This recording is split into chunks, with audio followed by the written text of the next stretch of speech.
Hello, I'm Jennie Raymond and I'm bringing you the EZ Quilting petal shape today.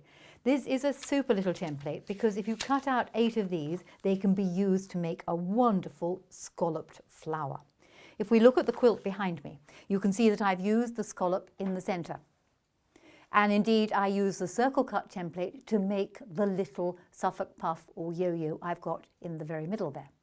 These pieces come from the petal shape template. Now you could choose to have 8 of them in the same colour. You could choose to have 4 in one colour, 4 in another. You could put it as an applique in the centre of your quilt. You could make it into a table mat. You could make it into perhaps the centre of a small round circular mat to go on a little table. You could put it onto a cushion.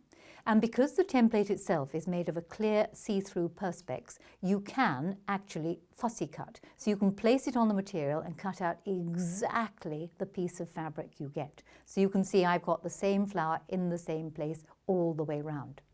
So it's a really useful template, and it can be done for using different sizes. If you're going to use it with different sizes, then you simply use the markings along the top here. You will cut a smaller strip and use this to cut it a little bit shallower. Let me show you how to cut round the entire template. If you take a strip of fabric that is just a little bit wider than the entire length of the template, you can cut your fabric with it folded double, or you can cut it just singly. The choice is yours. Let me cut this singly. Open the fabric out, place the petal shaped template on the top. Now, if you find it slides, we've got just the thing for you. These clear fabric grabbers. They are absolutely excellent for stopping the template from sliding. Simply place one of them, or maybe 2 of them, on the back of the template, and they will stop the whole thing from slipping when you're cutting it. Once you put the clear fabric grabbers on the back, place your template on the fabric. If you turn it slightly round sideways, you can, with the regular rotary cutter, cut round the arc along the side here. Pop scraps of fabric in your scrap bag, turn the fabric completely round again, and then cut up the remaining size. Those fabric grabbers will stop the template from shifting. And there we have a petal pattern shape.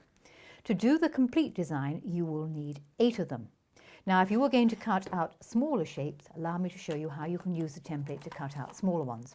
Simply cut a shorter strip of material. So using the EZ Quilting ruler, I'm going to cut, I have a 5-inch strip of fabric. I'll make one a little bit smaller. Having cut my strip of fabric, place the template onto the piece of material.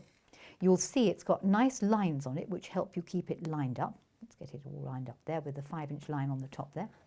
Cut up one side of the template, turn the fabric round, so you cut the other side of the template, and then you will see how the little markings on the top will make it so that you can use the template to cut smaller petals. Simply shift it down until the relevant mark is on the top of the shape.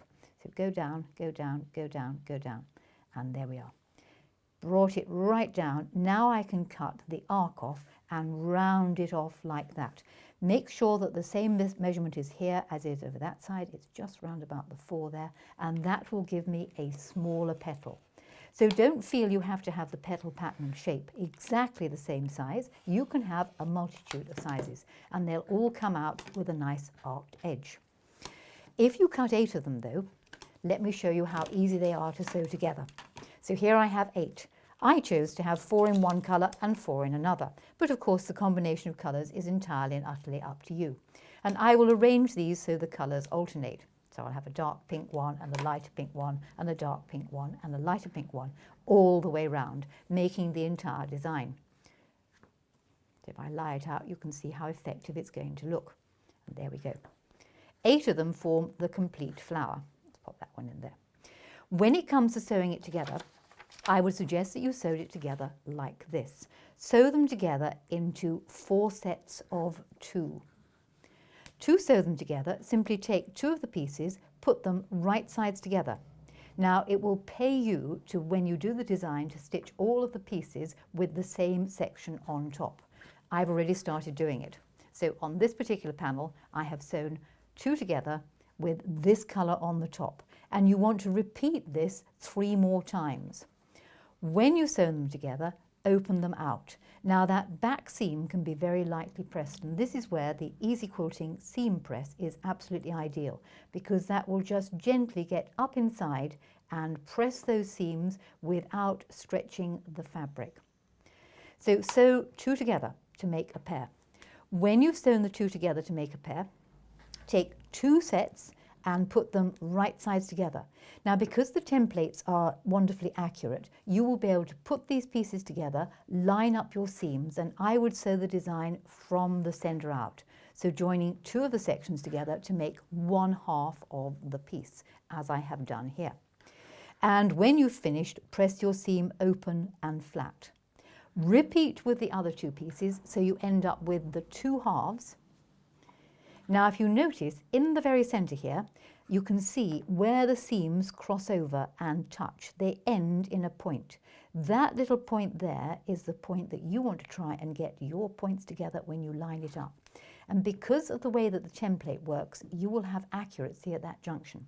So I will put both halves together and sew straight along there. Hopefully, when you open it out, it's going to look something like this, and you'll be wonderfully accurate in the middle. But rest assured, a button or a Suffolk puff or yo-yo looks brilliant in the middle there.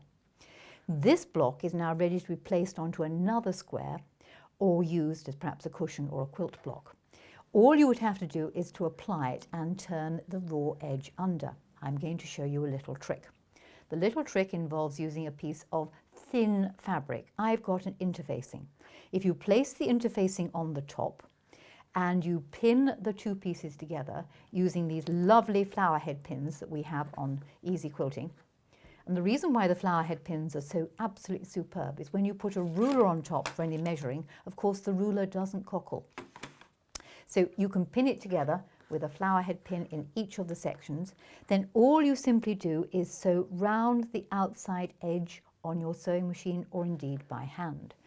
As you sew round the outside edge, you'll join the two pieces of fabric together. You then trim all of the interfacing right back to the very edge of the petal. I would put a small snick at the junctions here where they go into the bottom of the valley, and then make a hole in the interfacing and simply turn it right side out. When you've turned it right side out, you will find using the bamboo seam presser remarkably good for just helping to go inside there and flattening it out. Once you have flattened the entire thing out, it can then be placed onto a background fabric and stitched in place. And if I turn it over, you can see how the interfacing gives it such a wonderful edge. Lay it onto its background fabric, which could be a square, it could be a circle, it could be any shape you like, and you could hand stitch or machine stitch all the way around the edge. And consider, if you were going to make it into a cushion, just simply place it onto a panel and then slip stitch round the edge either by hand or go round the machine with the machine using something like the blind hem stitch or an applique stitch or indeed a decorative stitch. Pop it onto some wadding and maybe put a few lines of stitching round the outside edge. The background of this cushion was made using the EZ template, the EZ Angle 10.5 template, where I made large triangles, stitched them together, just to give myself a more interesting background. So there you are, a wonderfully potential template, the petal shape.